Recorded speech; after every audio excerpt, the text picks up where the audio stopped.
Thank you. So yeah, Antarctica, the awakening giant. Why do we call it that?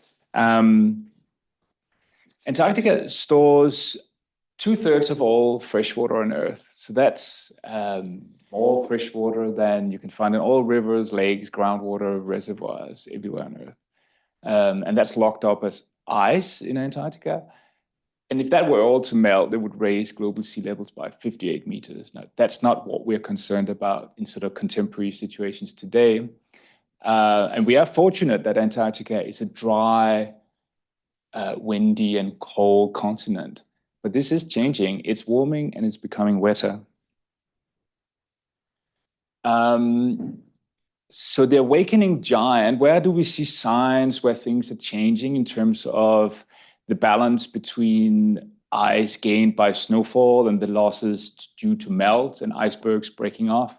We can see that in the West Antarctic side of the ice sheet, where you can see the big red circles, these are places where we've known for a while that there's been a very vigorous contact of the ice with the ocean and an intense interaction. So this is Thwaites Glacier in West Antarctica, which I will talk a little bit about in later slides.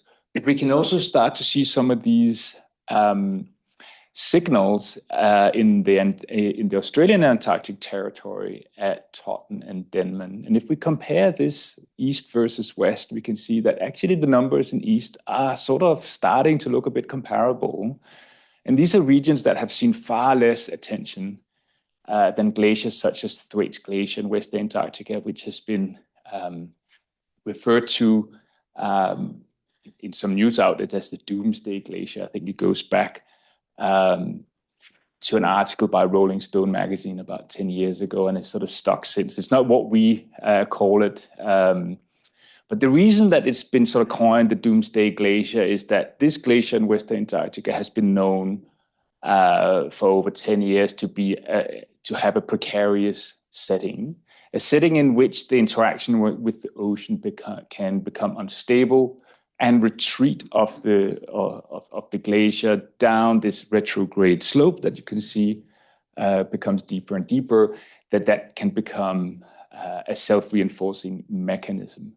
So here we've got a simulation by Chen Zhao here in ACEAS, who's been studying all of the drainage basins in Antarctica and found Thwaites Glacier, like many other studies, to be a particularly concerning location in terms of generating retreat. And perhaps what is the most concerning here is that we know the glacier was pinned at this pinning point in the 1940s, and today it's pinned on this pinning point, and it's retreated about 60 kilometers so far over less than 100 years.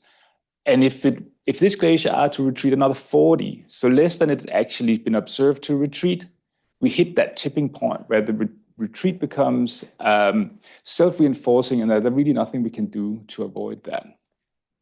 So this is what makes this glacier a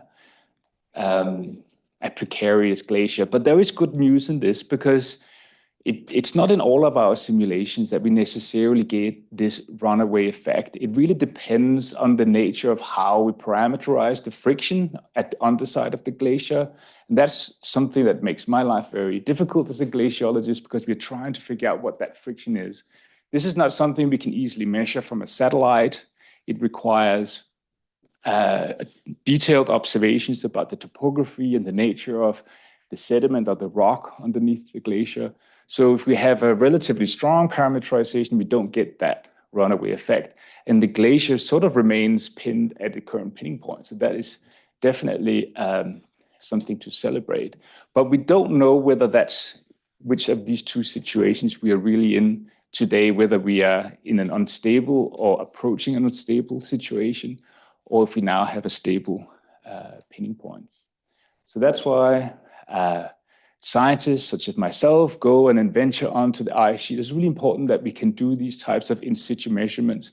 In this case, drilling through over 1 kilometer of ice in order to take samples and study the underside of these glaciers that are contributing to sea level rise. All right, okay, so So we talked about Thwaites Glacier here.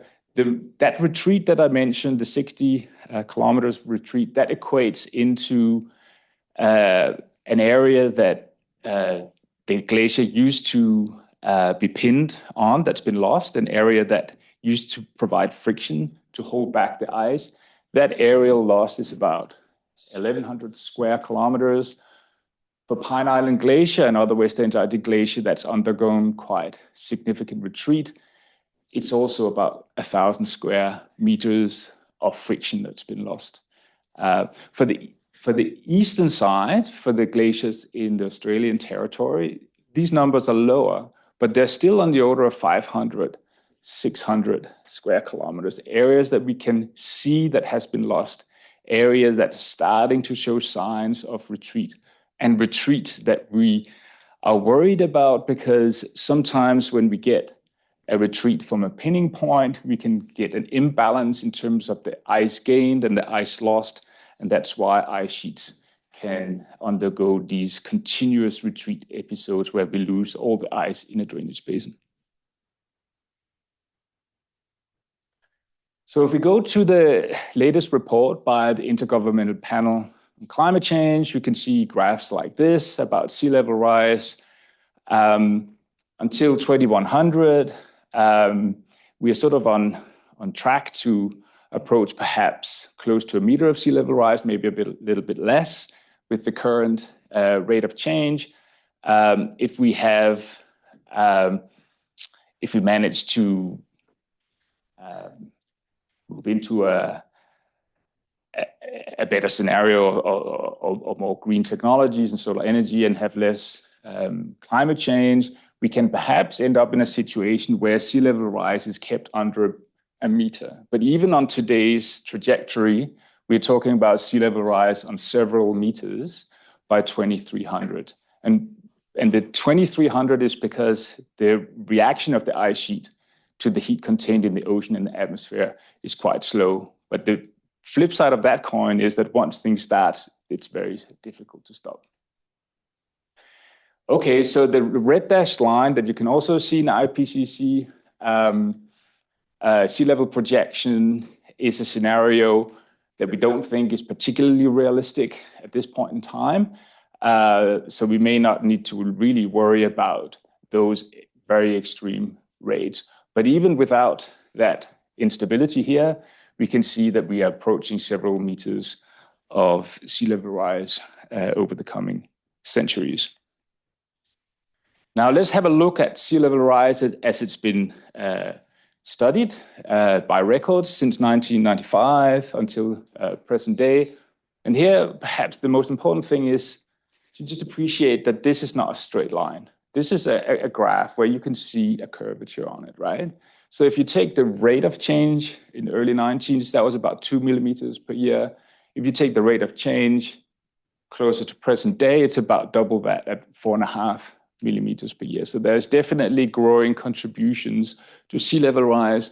And these growing contributions are Antarctic and ice in Greenland and glaciers that are melting faster than they did 30 years ago. So why is that important? Well, it's important because we don't have to only worry about the magnitude of sea level rise in terms of the high-end scenario. Is it going to be 1 meters or 1.1 meters? Actually, with 0.2 meters of observed sea level rise over the last 100 years, that in itself has made a 1 in a 100-year event into a 1 in 10-year event. Over the next 50 years, we're pretty certain that we're going to get another 0.2 meters of sea level rise with the rate at which we're observing it today. And that will turn that same event into an annual event. So in Australia, we have got 370,000 residential properties and 120,000 industrial properties that could become uninsurable, according to AON. So there's hundreds of billions of infrastructure that's exposed to this risk. So let me just try and explain that just quickly with a little graphic. So here we can see a schematic representation of the situation in 1990. We've got a mean sea level rise with a high tide and a low tide fluctuating around the mean. And right at the end of that limb, you can see the very extreme situation of a high tide event. If we raise sea level by 0.1 meters, which is what we've seen since 1990, you can see that we get a new extreme in that end of the spectrum. And what used to be the event that happened twice with n equals 2 now becomes n equals 6. And that's simply just due to the statistical distribution of these numbers. So that's why 0.2 meters or 0.1 meters of sea level rise really has a huge effect on the extreme flooding that tidal inundation can cause. So we have to worry about sea level rise, not just in terms of whether it's going to be 1 meters or 1.5 meters, but 0.1 meters, 0.2 meters are really important in a contemporary situation today. Thank you.